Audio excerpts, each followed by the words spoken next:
கிரகப்பிரவேசம் செய்யக்கூடிய மாதங்கள் என்ன? நிறைய பேருக்கு இந்த கேள்வி அடிக்கடி வரும். எந்த மாதத்துல செய்யலாம் சார்?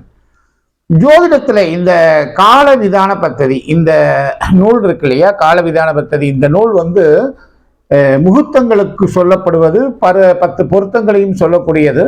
இங்கதான் இந்த முகூர்த்த விதானங்கள் என்ற புத்தகத்தின் அடிப்படையில் இதுல எப்பப்பெல்லாம் எதை செய்ய வேண்டும் என்று சொல்லப்படுவது. இதுல கண்டிப்பாக அவங்க சொல்லக்கூடியது பங்குனி, ஆனி மாதம், புரட்டாசி மாதம், மார்கழி மாதம், இந்த 4 மாதத்தை முக்கியமா சொல்றாங்க. அது கால பிரகாசிலையும் சொல்றாங்க, கால விதான பத்ததிலையும் சொல்றாங்க.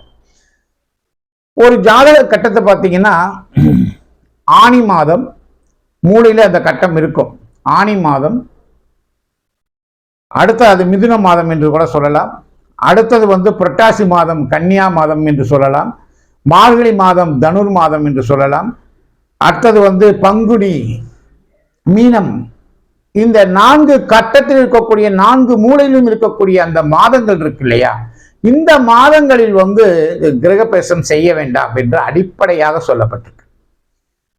இந்த காலவிதான பத்ததியில மட்டும் மாசி மாசத்தை சேர்த்திருக்காங்க. கால பிரகாசிகை என்னும் நூல்ல மாசி மாசத்தை சேர்க்கல.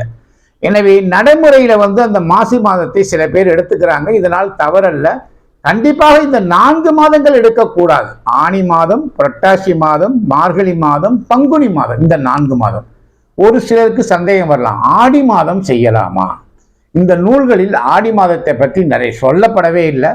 எனவே நிறைய பேர் ஆடி மாதம் கிரகப்பிரவேசம் வைத்திருக்காங்க.